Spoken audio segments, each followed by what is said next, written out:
শ্রীকৃষ্ণ ও অর্জুনের বন্ধুত্বের গল্প সত্যিই অনন্য আর হৃদয়স্পর্শী। অর্জুন শুধু কৃষ্ণের ভগ্নিপতি, সুভদ্রার স্বামী ছিলেন না, তিনি কৃষ্ণের সবচেয়ে প্রিয় বন্ধু হিসেবেও পরিচিত। একবার মহাভারতের সময়ে অর্জুন কৃষ্ণকে জিজ্ঞেস করলেন, কেশব, তুমি সবার ভগবান, অথচ আমাকে কেন এত আপন মনে করো? কৃষ্ণ মৃদু হেসে বললেন, পার্থ, আমাদের বন্ধুত্ব রক্তের সম্পর্কের ওপর নয়, হৃদয়ের যোগে বাঁধা। তুমি যখন বিপদে পড়, তোমার প্রথম ডাকে আমি ছুটে আসি।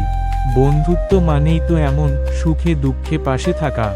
কুরুক্ষেত্র যুদ্ধেও তার প্রমাণ মিলেছিল। যখন অর্জুন দ্বিধাগ্রস্ত হয়ে গান্ডীব নামিয়ে রাখলেন, তখন বন্ধু কৃষ্ণই তাকে সত্যের পথ দেখালেন। কৃষ্ণ সারথি হয়ে থেকেও ছিলেন অর্জুনের সবচেয়ে বড় সহায়ক। যখন দ্বারকায় কৃষ্ণ অসুস্থ হলেন, অর্জুন দিনের পর দিন তার সেবায় লেগে থাকলেন। অনেক সময় কৃষ্ণ মজা করে বলতেন, অর্জুন, তুমি শুধু আমার বন্ধু নও, তুমি আমার প্রাণের থেকেও আপন। এই বন্ধুত্বের গভীরতা এমন ছিল যে, কৃষ্ণ চলে যাওয়ার পর অর্জুন ভেঙে পড়েন, সমস্ত শক্তিই শেষ হয়ে গেছে। বন্ধুত্বের এই গল্প আমাদের শেখায়, সত্যিকারের বন্ধু শুধু সুখে নয়, দুঃখে সংকটে পাশে দাঁড়ায়। বন্ধুত্ব মানেই নিঃস্বার্থ ভালোবাসা আর বিশ্বাস।